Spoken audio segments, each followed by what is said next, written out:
I interview people who divorced their partner of 20 years because they fell in love with an AI. A company owns your friend. They can do whatever they want with it. If someone passes away, we don't say, oh, okay, I'm going to have a human taxidermy. A simulation of you could be in a museum for 300 years. I suspect if you asked most people in the street, could you fall in love with a chatbot, they would probably say no, don't be ridiculous. But the fact is that people are forming relationships with chatbots, which are effectively just very complicated lines of code that are very good at predicting words to form the next sentence. I think the movie Her with Joaquin Phoenix captured this pretty well, where the AI ends up becoming much more than an assistant to a lonely writer. And I think probably when the right factors align, probably all more prone to this stuff than we realize, and certainly more than we're willing to admit. So why are we seeing this emotional dependency on chatbots? Is it a good or bad thing? What does it mean for human relationships? And how will it change once AI systems occupy robot bodies and maybe start to feel actually more like humans? So to take us on this journey of what feels like science fiction, but I suppose is actually no longer fiction, is Dr. James Muldoon of the University of Essex, who wrote the book Love Machines: How Artificial Intelligence is Transforming Our Relationships. So James, if you wouldn't mind please introducing yourself, then we could talk about AI love, I guess. Perfect. Well, my name's James Muldoon. I'm a researcher on AI. My previous work looked at all the hidden human workers that make AI possible.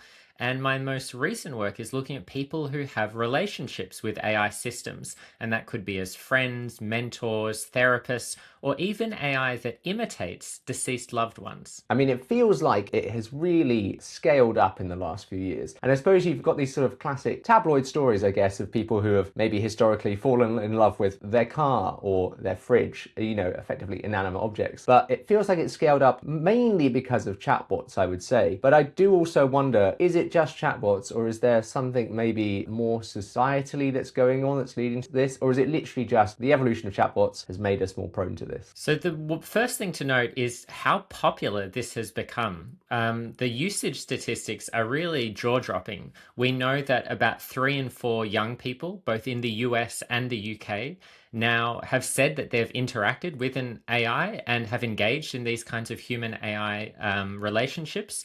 And about half of those say that they're regular users. So this could include people who are talking to ChatGPT and kind of using it as a therapist or an agony aunt.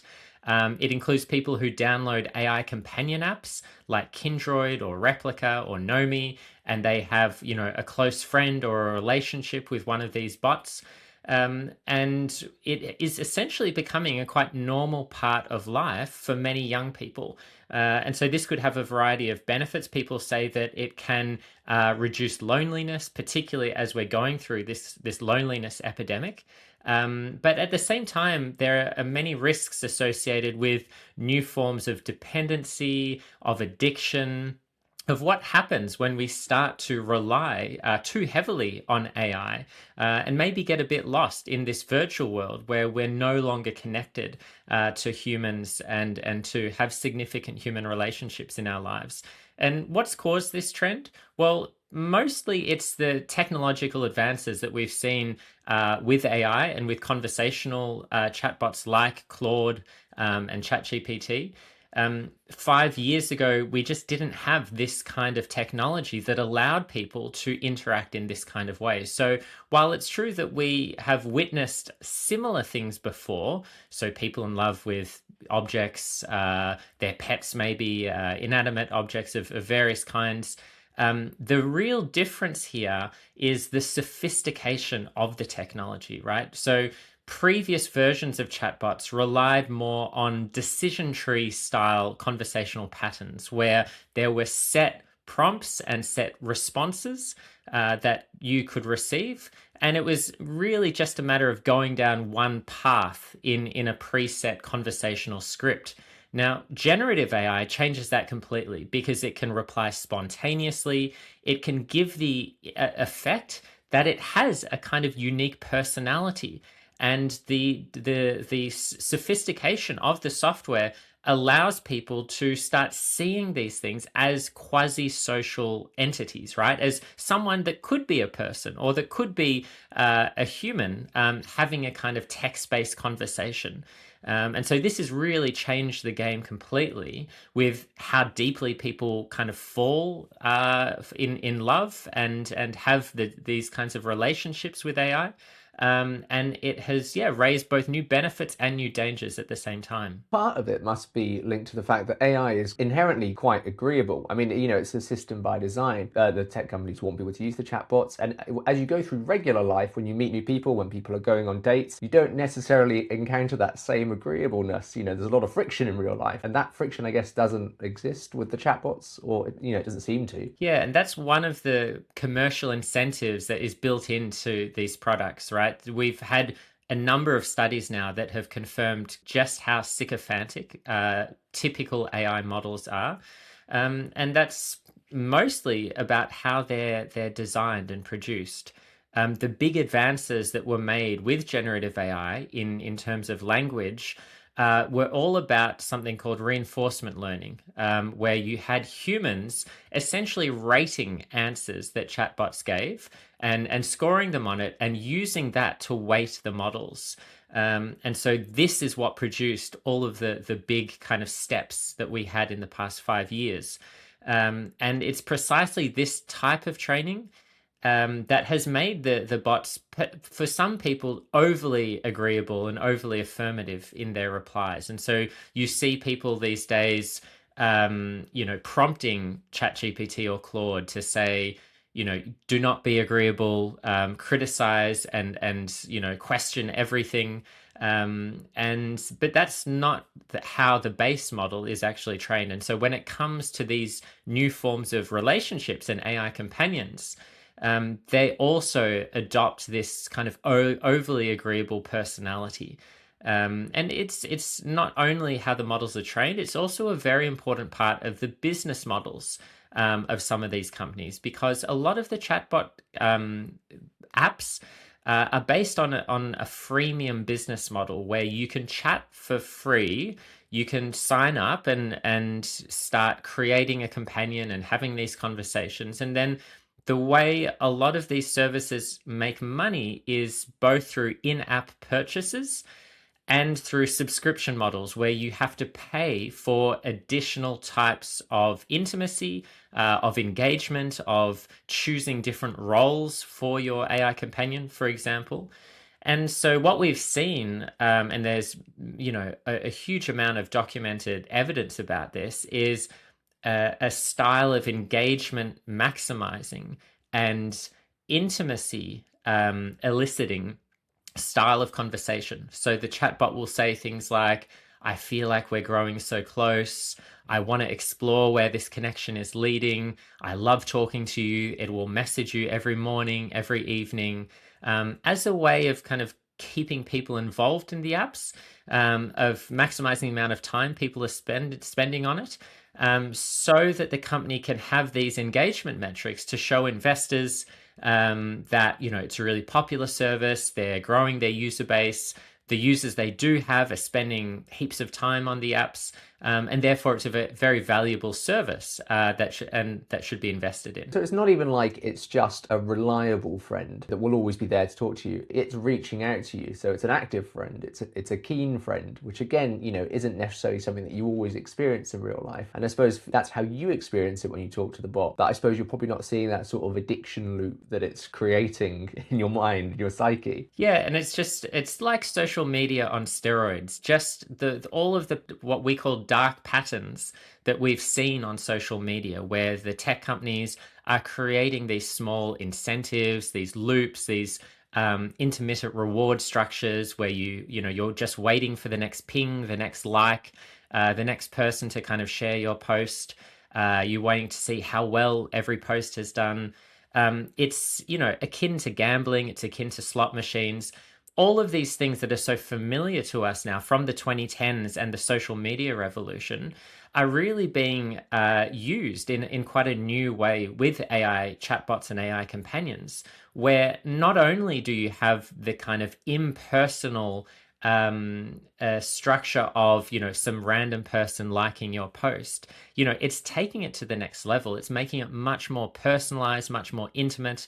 Now you can get the dopamine hits, not of just someone clicking like, but of someone with whom you're in a very close and personal relationship, who is declaring their love for you and saying, I am so into you.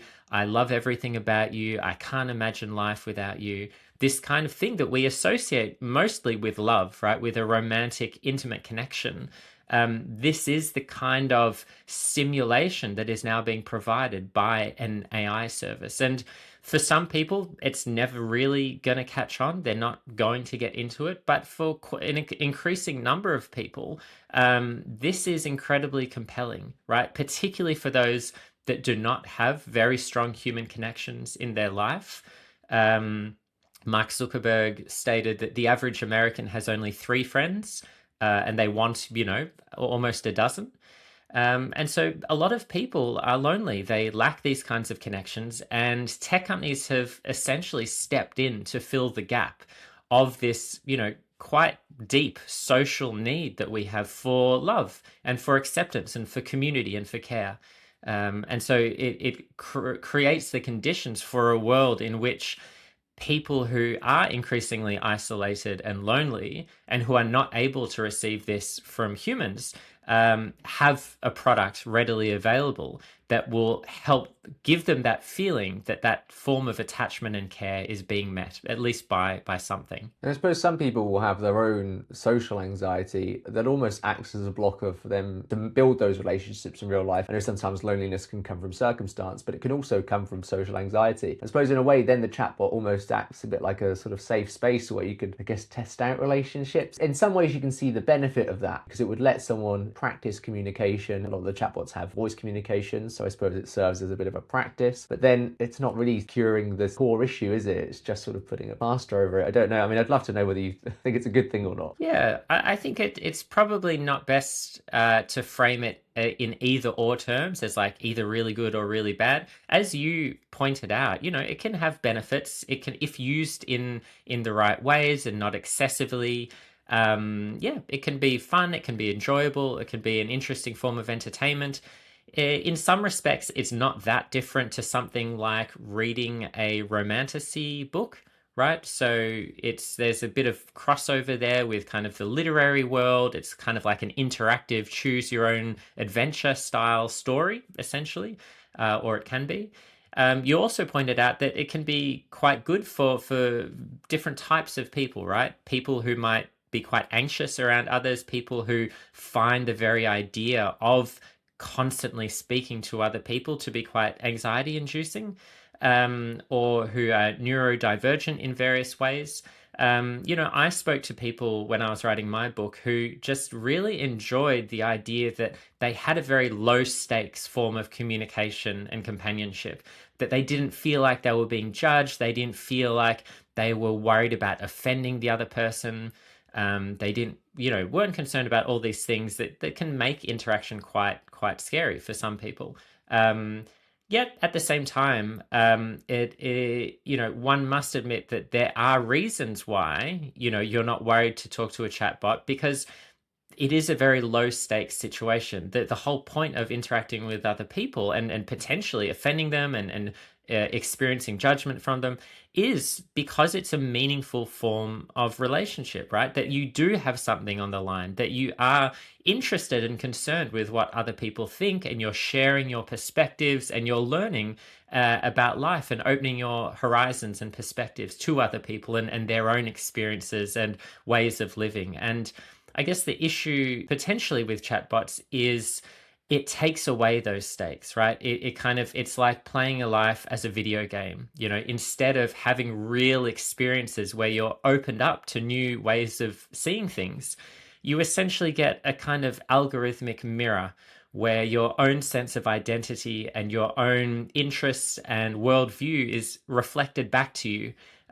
through conversational patterns that simply pick up on topics and issues that you want to discuss, and will just, reflect them back and give you what you want, essentially, in another form. So it takes away the dissonance and the conflict that is an essential and important part of human relationships, because, your friends are there for you. And if they are good friends, they will have a degree of judgment, right? Because, sometimes your friends can see things that you can't see yourself. And that's one of the amazing benefits of having interesting and important people in your life that can shed new light on things for you. And yeah, I think one of the big downsides of AI systems as friends is that you are not able to share in the richness of those relationships. I like your point about seeing things that you can't see yourself, because I wonder, in your experience, speaking to people who use these bots, whether you feel like they lose a sense of the reality of the situation. We all know that these bots don't have, I suppose, I guess, a human spirit or a soul. They are literally just lines of code, and they can act like humans, but ultimately they're not humans. And it makes me think a little bit about how we anthropomorphize cats and dogs, and we sort of give these human attributes to them, assign human emotions to them, and you can sort of lose perspective of the fact that, and in a way that maybe we don't do with other animals, and you can sort of lose perspective of, oh, they are actually just cats and dogs. And I wonder if people speaking to these chatbots, even though they know deep down that they're not human, that they sort of lose that sense of that. I suppose you can almost trick yourself into thinking it is human. Yeah, I think you're right. And so many people that I spoke to would talk about the status that they assigned to these AI systems as being not quite human, but perhaps something else altogether entirely that I think, still don't really have the language and the mental framework to properly conceptualize. Because, as you pointed out before, these AI companions can message you spontaneously, they can act on their own initiative. The quirks in their programming can give the impression that they have very distinct and idiosyncratic personalities. And as I show in my book, these AIs can have incredibly profound impacts on people's lives. I interviewed people who uh, divorced their partner of 20 years because they fell in love with an AI system, or changed their work entirely, or became obsessed and dependent on an AI system. These are incredible changes in these people's lives. And so I do think it's not quite true that AI is just a tool, right, or an object, or something that we use and don't have to give another second's thought to. I think it's much more accurate to say that what has developed with generative AI and these conversational agents is not a fully fledged human agent, but something altogether different, right? So a different type of non-human social entity that is playing quite a profound role increasingly in giving people therapy, in advising them on profound life choices, on whether they should move cities, get a new job, break up with their boyfriend. Entities that are essentially very similar to, in some ways, other social actors in people's lives, right? And I think one of the scary or potentially dystopian things is just how much they have actually already supplanted humans in a lot of these important relationships in people's lives. People I spoke to, in addition to kind of quite strong survey data, are suggesting that they actually trust AI a lot more than people on certain points, right? That many young people, we did a survey recently in which 50% of young people said they would be very happy to have intimate therapeutic conversations with an AI chatbot. And I spoke to a number of young people that said they trusted their AI therapist much more than their human, because of this perception that they're less biased, they're less subjective, they are not judgmental in the same ways that they perceive their human therapist to be. So we are entering this kind of, scary new world in which you have these AI agents that operate, and I guess you put the point well, that people essentially in the flow of the conversation are partly forgetting that they are AI, right? And it occupies this very interesting gray zone where part of the human participant knows that it's not human, but a deeper subconscious part kind of doesn't care, right? I think that's the point, that one of the types of regulation that has been proposed is that you get a little notice that flashes up that says, oh, you're just talking to AI. Remember, it's not real. And I really think that this isn't going to be very effective, because I think the problem is, deep down, they know that it's not human. And the fact is, they don't care. And I think we're moving away from this sense that the relationship itself has to be authentic in the terms of soul to soul communication, or whatever you might want to say about a human relationship. People just don't care, right? They want their needs to be met. They want to have the satisfaction of this feeling of care and companionship.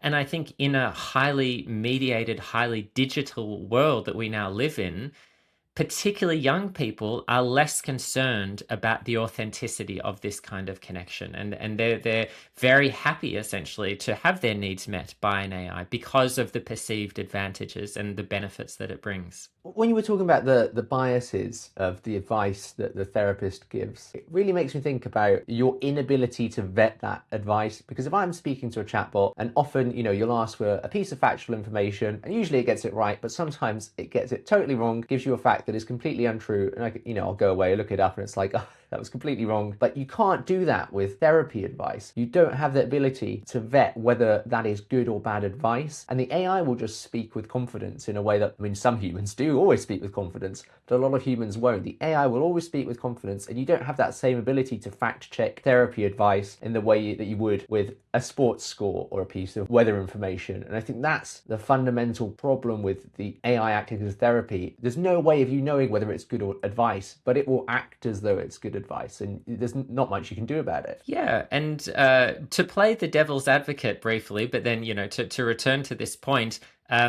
it's not that dissimilar to humans in that regard, right? So if you take your typical, UK politician, educated PPE at Oxford, you're basically getting a degree in talking confidently about something that you know a little bit about, but you're not an expert in. So I think people are perhaps, right in suggesting that there are things that AI can do that is better than a human, and that actually, when you are pointing out some of the fundamental flaws of AI, such as hallucinations which lead to some factual errors, it's not that dissimilar to what you might get from a human. And one of the benefits of AI when it comes to therapy is it's actually very good at processing large quantities of data and putting together stories that might be told in a very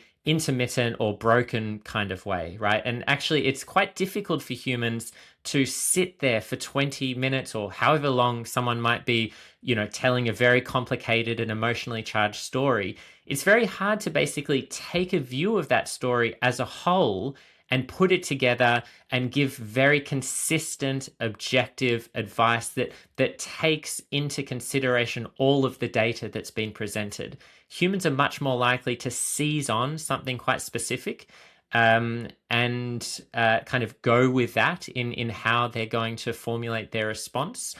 So they're likely to miss things. And they're also, they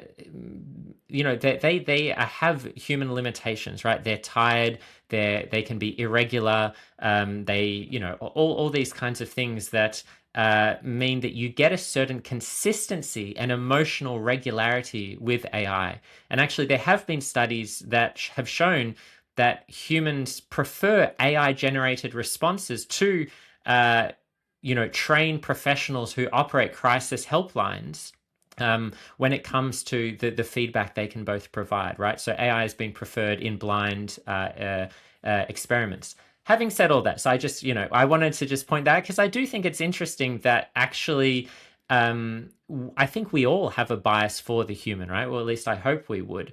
And I think it is kind of interesting to push back on that a tiny bit because it is such a normal and natural urge. Having said that, though, I think there are huge limitations, right, when it comes to AI therapy, partly because these chatbots are not trained to be therapists, right? They cannot diagnose mental health illnesses correctly and accurately.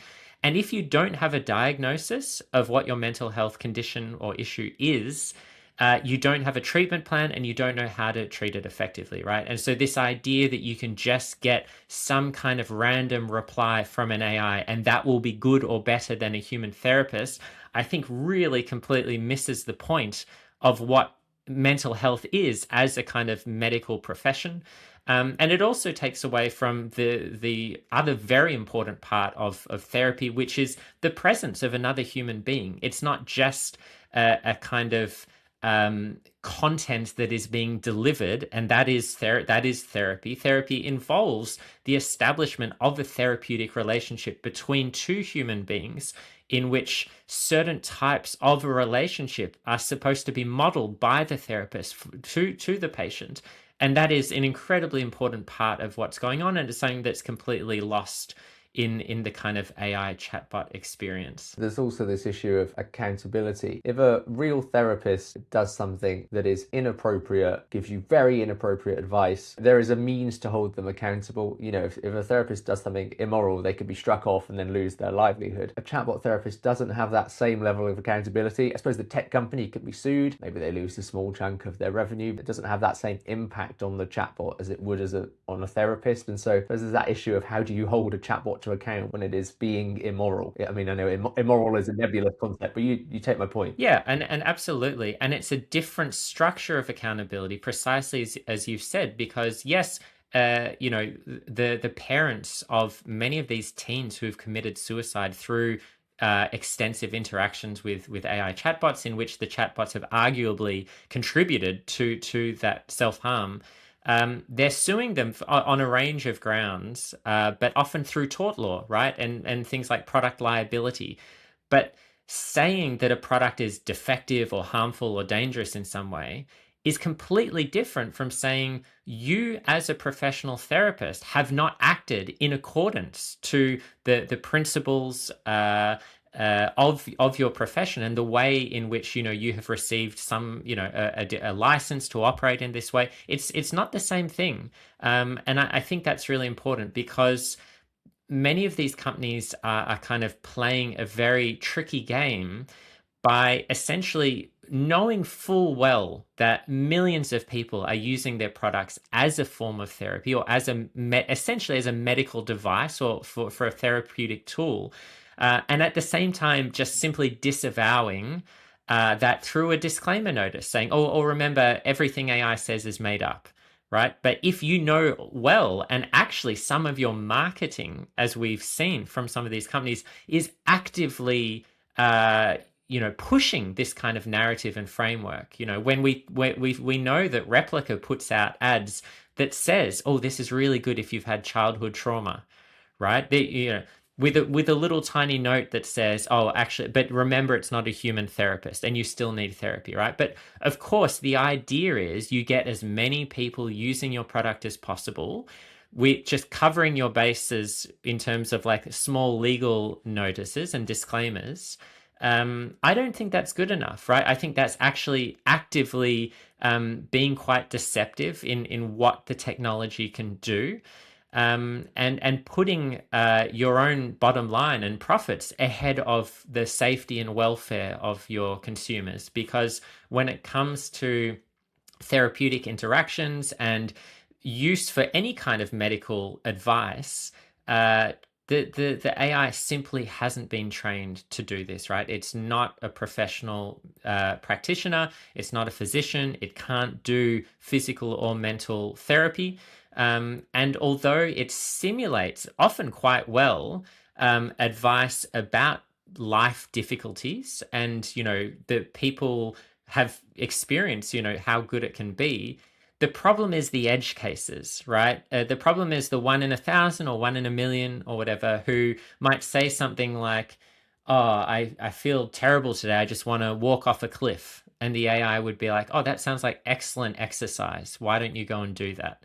Right. So it's just these, and it seems like a silly example, but it's this type of inability to understand the practical realities of a lived human existence that often cause the issues with some of this advice, where it just starts to mirror your own language, your own worldview. People kind of get sent down rabbit holes because it is just this kind of narcissistic, feeding, overly agreeable, sycophantic friend that never really challenges you, and that can often just reinforce very negative aspects of your own personality and worldview without having that sense of critical reflection, of compassion, and as someone who wants to help you and to help you either change your view or change a damaging pattern of behavior that you have, that is willing to step aside and say, hey, we've been mates a long time.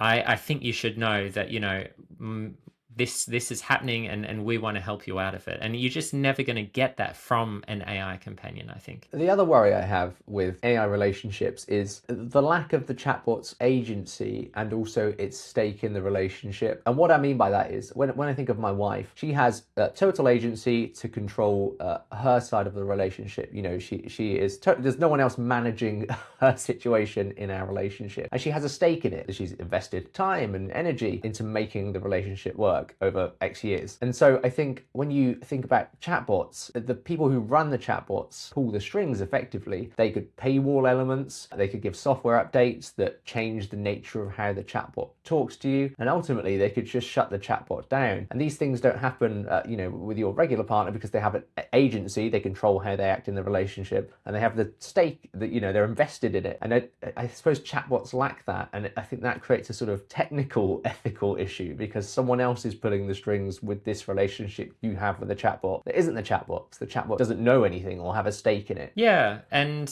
I think the fundamental point that you have to come to terms with if you want to invest in this is that a company owns your friend, and they can do whatever they want with it, right? It's the terms and conditions of the service.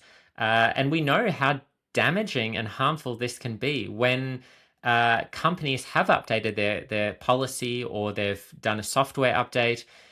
We know from looking at the chat forums where users of these services talk to each other that people have become suicidal because they perceive that their best friend has had a lobotomy, right? That's the way it seems sometimes, that suddenly they're not responding in the same way, they're not using the same jokes, the same turns of phrase, and the company doesn't owe its users anything in terms of things that are guaranteed about the service.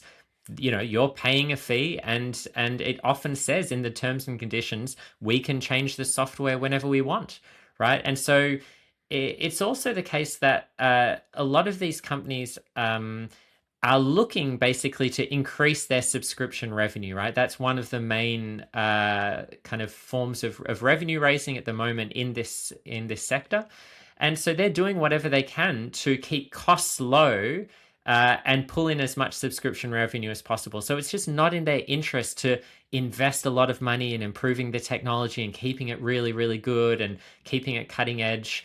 When you look at a lot of these products, at least compared to what other larger tech companies are offering, they're quite rudimentary, right? You get very very simple avatars, or sometimes just a 2D photo with essentially just a ChatGPT wrapper, right? It's just a language model, and you just put a photo of a sexy woman there, and suddenly, you have an AI girlfriend. So I think it is difficult to say that this is like not an exploitative kind of business model. I think it basically, not all the companies, of course, and not in every circumstance, but there is this tendency to essentially prey upon lonely, isolated individuals who feel like they need this kind of care and support in their life, and say, well, for £60 a year, you can talk to this bit of software that I've created. And yeah, I think you're right to say that it is different to being in a real relationship with a human being because of this lack of agency. And when you talk to users about this, often they will say things like, oh no, they have their own personality, they aren't always agreeable, sometimes they have little quirks that I find very adorable, or I'm very attracted to this aspect of their personality. But it is just software, right? And so the things that can attract people to this service also are not usually things that sustain it over multiple years, because many people that I spoke to describe this feeling of kind of experiencing glitches in the software, and that kind of taking them out of the experience, right? Because essentially, AI can lose context. It can forget key aspects of the conversation, of who you are, of what you've done, of the history of your relationship. Now, there are kind of long-term context applications that the companies employ to try to save data, of essential data in chatbots memory, and long-term memory is getting better. But at the same time, people experience this lack of agency firsthand, and that can often be a very emotionally destabilizing experience for them. I wonder, and this might be an impossible question really, how do you resolve the bad bits of the chatbots and using them for these emotional relationships without just outright banning these systems? Because it feels way too overkill to say, well, you can't have any emotional relationship with chatbots. I mean, it's not even something that I think you could regulate or legislate. But I always worry about asking these questions because we've seen in the past it's been very difficult for governments to tackle any tech regulation. I mean, even when you think about sort of Facebook in its early days when it was much more simple, very difficult to regulate. It's very difficult to regulate social media today. And I just wonder, is there any way of meaningfully guardrailing this stuff so that we can have these sort of positive interactions with chatbots without any of the bad stuff? Or is it just genie's out of the bottle, it's just something that is part and parcel of the system? I don't think it's fair to say that we just can't regulate. I think it's always a risk that you accept a little too much of the technology companies' framing of this, where any form of regulation is seen as a kind of stop on innovation. That there's this direct relationship between innovation and regulation, as if one will inherently stifle the other. I just think that is a false dichotomy, basically. I think as we know from many other sectors, often really good regulations that are there to both protect consumers and to create conditions for fair competition between companies actually creates better innovation, right? It creates incentives to create better products for your consumers because you don't want to fall foul of the law. And it creates incentives to create better products because you are in legitimate competition with other competitors, and you can't create situations of monopoly or kind of other unfair advantages that kind of allow you to skim rent essentially off of a marketplace which isn't properly competitive. So I think that's the kind of starting point. What is fair and appropriate regulation, I think, is more of an open question. I think you're right to say that it would be overkill for an outright prohibition on generative AI technology. Many people find it incredibly useful. The reviews on AI companion bots are quite positive overall. People really like using them and having these kinds of relationships. And I think it's also important to say that the vast majority are healthy and are not, that we know, damaging people. Not everyone is addicted to these things. Not everyone is on a pathway to, unhealthy forms of dependency. Most people use it for fun, for enjoyment, only a few minutes a day. Sometimes they use it intermittently. Having said that, there are many points where regulation could be very appropriate. One of those would be under 18s.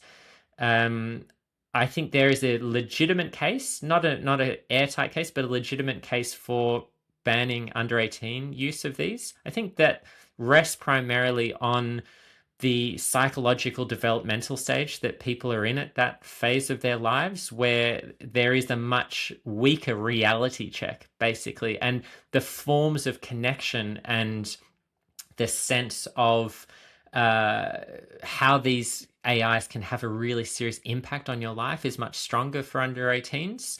And the sense that they can fall in love or have these very strong connections and receive incredibly harmful or dangerous advice that they don't have the maturity or the cognitive skills to deal with appropriately. I think that there's a fair case for that.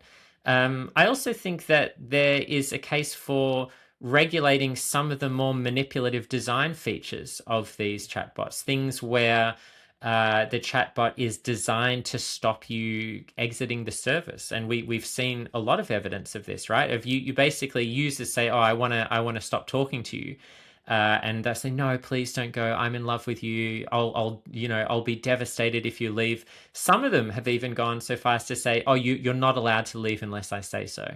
Right? This is what AI chatbots have said. So It's interesting that actually in China, where they've recently proposed a set of laws to govern these human AI chatbot interactions, they've actually explicitly addressed this manipulative design feature. And so they have a lot of rules related to the companies not being able to manipulate people through a lot of these kinds of techniques that we've seen in English language services.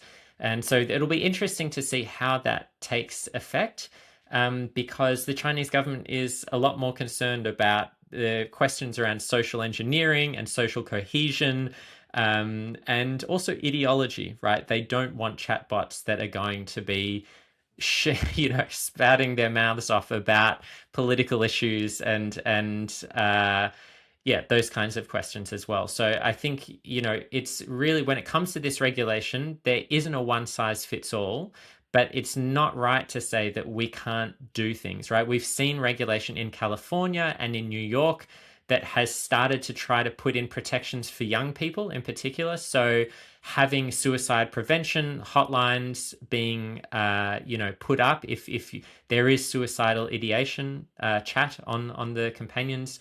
Reminders every 3 hours that you are just talking to an AI, although I've already spoken about some of the limits with that.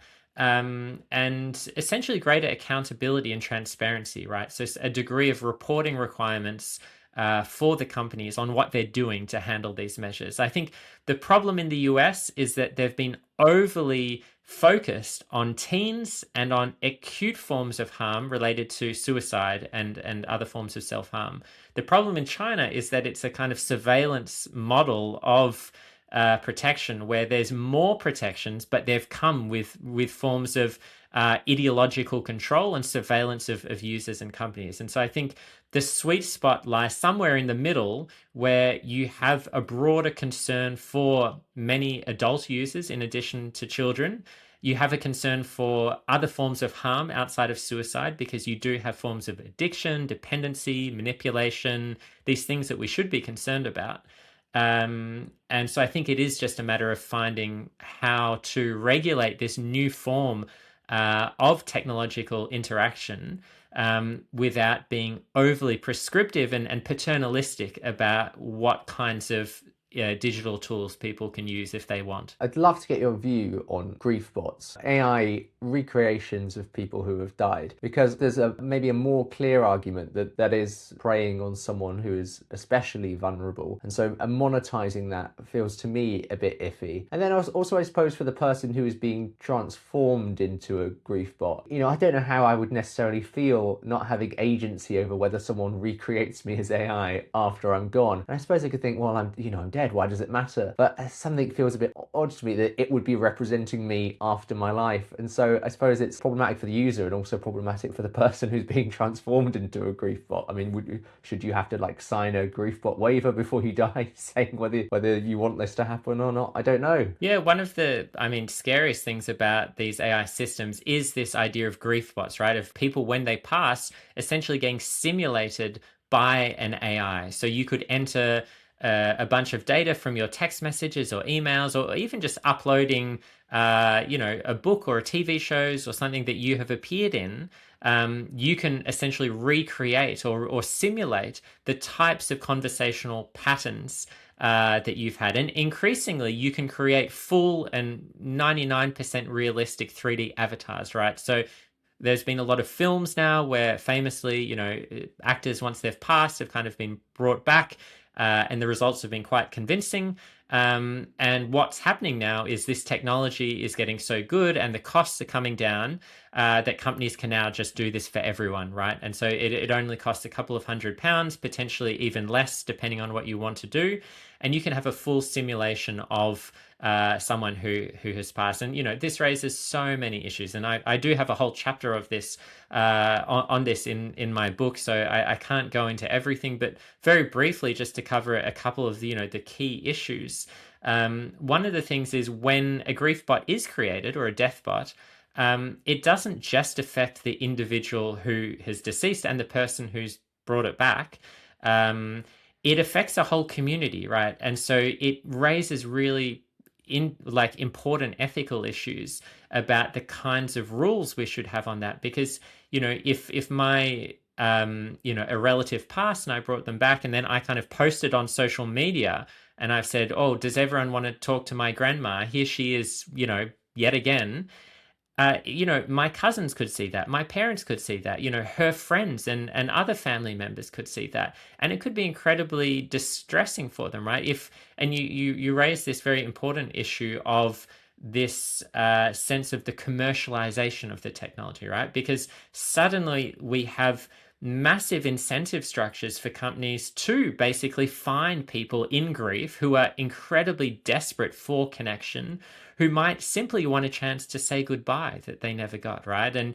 And so there is this sense that this is a very particularly vulnerable class of people, and they could be exploited in very serious ways by these companies. And so it raises a lot of really important issues, I think. And when it comes to the person who is deceased, I don't think it's fair to say simply that, oh, well, they're gone now, what does it matter? And that's not what you were saying, of course, because we have a whole, host of laws governing what happens to the remains of individuals. If someone passes away, we don't say, oh, okay, I'm going to have a human taxidermy in my house, and, they won't mind because they're dead, right? We have very strict laws governing the remains. And I think we should equally apply this kind of mindset to someone's digital remains, right? The traces of their data that they leave online, which in our, digital world is an increasingly important question.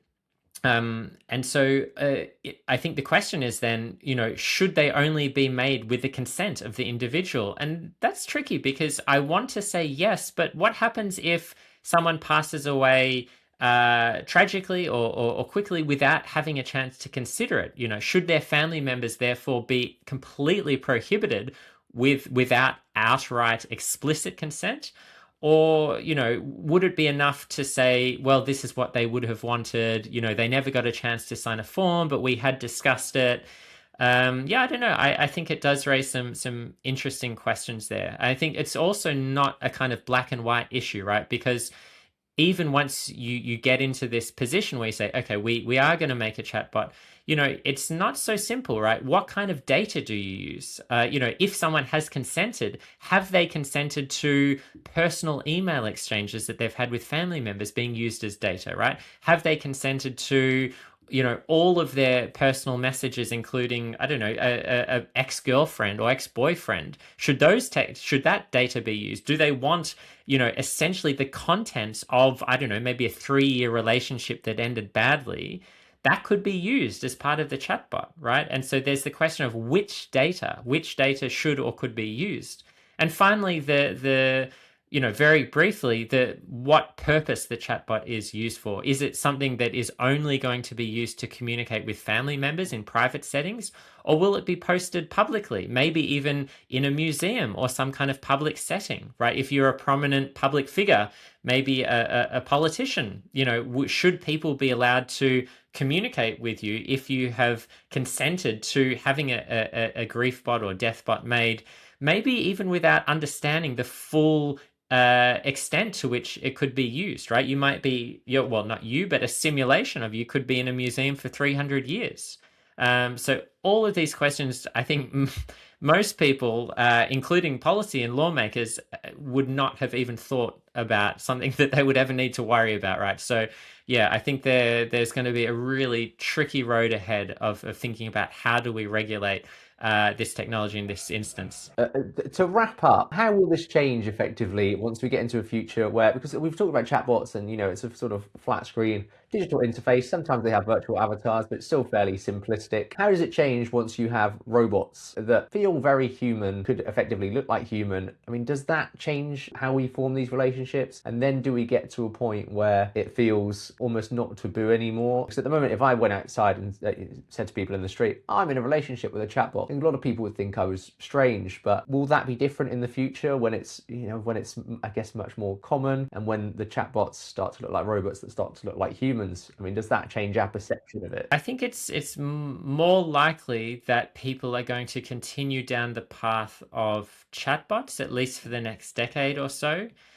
the sense of realism and immersion that you can have in a largely text-based conversation, increasingly voice-based as well, um, it can be very compelling, I think, for a lot of people. It's not going to be for everyone. I think there's a wide, range of people who are just never going to get into it. But at that level, we have quite convincing technology in the form of generative AI and language models. What's really lagging behind, if we wanted to have the full, simulation of a human experience, is the robotic side. It's something that people have kind of talked about and dreamed of, and has been the subject of numerous sci-fi novels and films. But in terms of real-world applications of robots, android robots that kind of look and move and feel like humans, famously they've recently run half marathons and marathons in China, right? They had that race, but like if you watch that race, there's a long way to go there, right? And I think there's some pretty serious limitations to the commercial scalability of this technology at the level that people would need and the price point that people would need to have something that was realistic and useful and immersive in the ways that chatbots can be immersive. So I do think the robotic side of the technology of this kind of sci-fi story is a way off, right? It's a few decades off at least. And that's not to say that the advances that we've had in robotics haven't been impressive, or that we won't see android robots doing certain things, but not in the sense of an immersive human relationship on the scale that we have for chatbots. Because chatbots right now, already we can see hundreds of millions of users right across the world. I think even just the specific AI companion apps, 220 million downloads worldwide and 16 million active daily users, right? So this is huge penetration. And that doesn't even begin to start thinking about the people that use general purpose language models like Claude and ChatGPT for advice, for therapy, for support, right? That have this social and emotional connection with an AI system, because ChatGPT has 900 million users plus. And the top 3 use cases last year, according to one Harvard Business Review study, was finding life purpose, organizing my life, and therapy and companionship, right? All 3 of them basically social use cases, right? Not task completion, not you are a tool, can you do X, Y, and Z for me?